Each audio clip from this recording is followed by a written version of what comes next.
Chapter 9, Miss Bigmouth. Doc's wife came outside and introduced herself to Amelia Bedelia. My name is Darlene, she said, but everyone calls me Mrs. Doc. Hi, Mrs. Doc, said Amelia Bedelia. She liked that name. It suited her.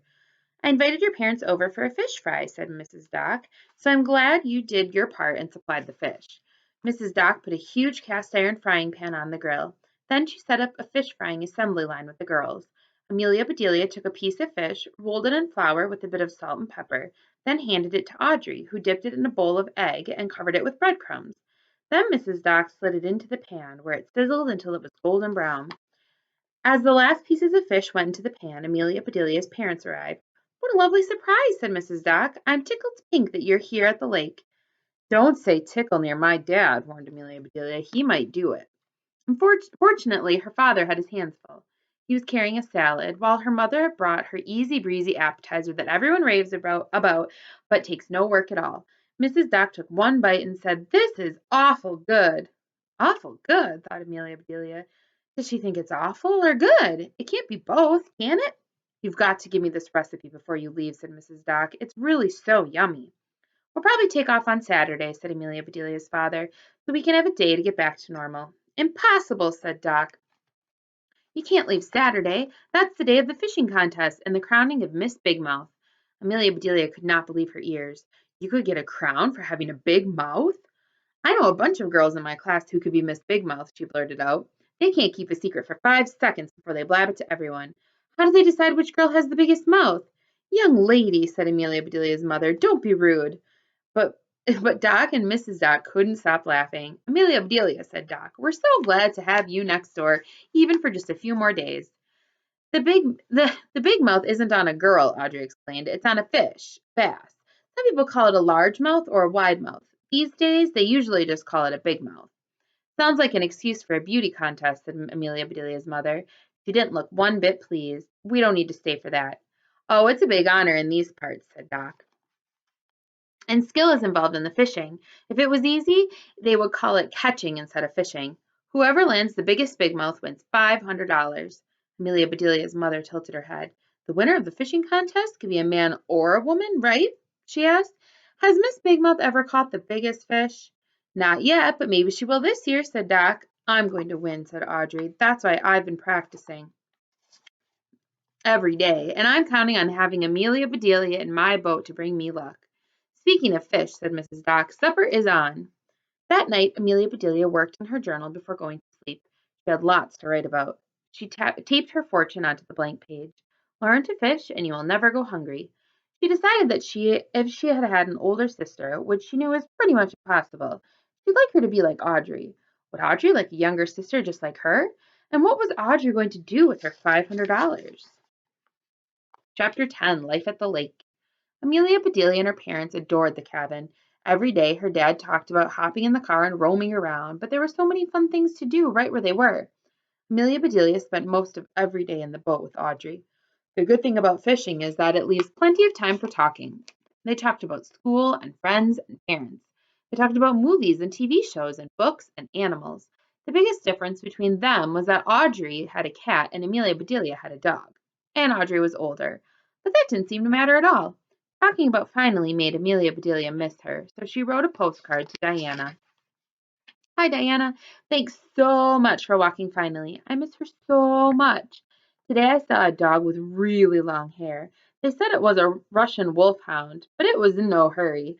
Hug finally for me, Amelia Bedelia. Chapter 11, Fishing versus Catching. By Friday, the day before the Big Mouth Festival, the town was filling up with fishing fanatics. Amelia Bedelia and her parents took a walk to the public dock to check out where the fish would be weighed and measured. Amelia Bedelia and Audrey went fishing later that morning. Audrey practiced casting with her rod and reel, while Amelia Bedelia practiced with the cane pole. Amelia Bedelia knew her dad would admire how organized Audrey was.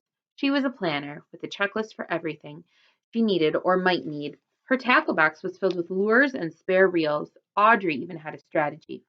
You know what, Soaky, she told Amelia Bedelia, I'm not going to fish until late in the day. I know where the big fish like to hide. I don't want people to see my fish and try my spot, because then I might not win. I'm going to come in with a huge fish right at the end of the contest at 5 o'clock. It's my best shot. That night, Amelia Bedelia and her parents and Doc, Mrs. Doc, and Audrey went into town for pizza. It was Amelia Bedelia's dad's idea. He's jealous, Amelia Bedelia's mom announced as they studied their menus. He remembered that tonight our dog is getting pizza at the kennel, so he got a craving for it. Puppy pizza day? Said Audrey. Sweet. Amelia Bedelia wondered what Finally would order. As her parents and Mr. and Mrs. Doc tried to outdo one another with how many weird toppings they could put on a pizza. They added olives, peppers, mushrooms, sausage, meatballs, zucchini, beans, onions, anchovies, pineapple, and broccoli. Amelia Bedelia's father ordered his pizza Roman style, which meant a thin crust. But Amelia Bedelia's mother pointed out that the crust would break under the weight of his toppings. Amelia Bedelia and Audrey stuck with just extra cheese. A pitcher of lemonade arrived, and Doc proposed a toast. Here's to fishing and catching, he said. May you do both. To our Fisher girls, Amelia Bedelia and Audrey, said Amelia Bedelia's mother. There was enough pizza left over to fill a whole box, which they took home for tomorrow's lunch. Chapter 12, Stumped. So let's see how long it is. On the day of the contest, Lake Largemouth was swarming with boats. Doc and Amelia Bedelia's dad took off in the mayor's speedboat to try their luck. Later, Amelia Bedelia's mother and Mrs. Doc headed into town to shop. Before they left, Amelia Bedelia's mother gave her daughter a hug. Have fun, she said. We'll be rooting for you. Take this leftover pizza with you for lunch. Audrey was unusually grumpy when she picked up Amelia Bedelia in the boat. She banged into the dock and dropped her spare reel overboard. Is something wrong, Stinky? Asked Amelia Bedelia. I'm doomed, said Audrey. Grandma Doc accidentally washed my lucky fishing shirt. Now it isn't lucky anymore. Amelia Bedelia inhaled deeply.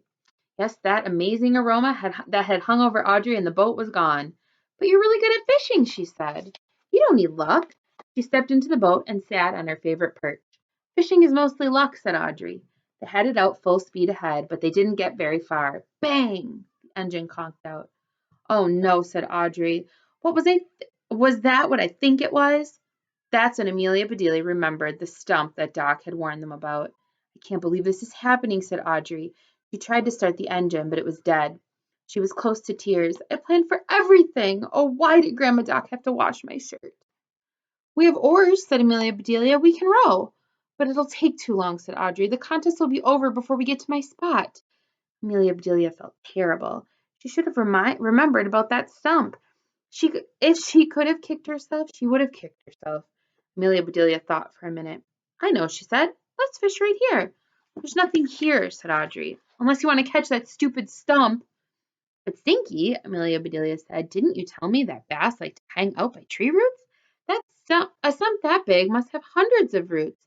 There could be a big bass waiting down there. Audrey wiped her eyes. It's worth a shot, I guess. It's worth a try, I guess, she said. She picked up her rod and cast her favorite lure near the underwater stump, but her lure got snagged so badly that she had to break it off. The same thing happened with her second favorite lure. When she lost her third favorite lure and got her reel tangled, Audrey quit. Amelia Bedelia was out of ideas. Her stomach growled. She opened the pizza box. She offered a slice to Audrey, but Audrey was so angry that she took the slice of pizza and flung it as hard as she could. It skipped across the surface like a flat stone until it came to rest right above the stump. The piece of pizza floated there like an abandoned ship. Suddenly, a whirlpool opened beneath it and inhaled the pizza. Amelia Bedelia and Audrey looked at each other. What was that? They both yelled.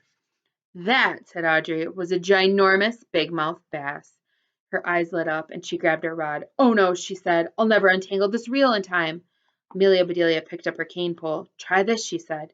Amelia Bedelia sprinkled some water from the lake onto the last piece of pizza to soften it. This slice had a crazy combination of toppings. I hope Mr. Bass likes anchovies, said Audrey as she carefully squished the pizza around the hook, forming a lump as big as a tennis ball. You cast it, Soaky, she said. You've practiced it all week. Okay, said Amelia Bedelia, but then I'm handing it to you. Amelia Bedelia looked at the lake. Ripples were still moving out across the water. She imagined a giant bullseye. The center was where their pizza ball had to land. She leaned back, yelled, and cast the bait dead center with a splash. She handed the pole to Audrey. Nothing happened. Seconds passed. Still nothing. More nothing. And then nothing at all. When they looked at each other, then it happened. And I'm going to stop there.